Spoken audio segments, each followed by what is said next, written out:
السلام عليكم البنات. اليوم بغيت نتشارك معكم أسرع وصفة للسعال والكحة إن شاء الله.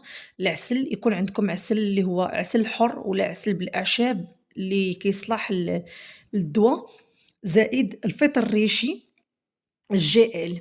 كابسول ديال الفطر الريشي غادي تكبوه يعني مع العسل كما كتشوفوا. هاد الكابسول هادو غادي نخوي هاد الكابسول كامل، ولا عندكم حلوة زيمانت حتى هي غتدقوها وتضيفوها على هاد العسل وعلى هاد الكابسول ديال الفطر الريشي. وكنا كنعرفوا ما شاء الله الفوائد ديال الفطر الريشي. وغادي تاخدوا معلقة كل صباح، أو تاخدوا معلقة كل صباح وتزيدوا عليها عصير الحامض.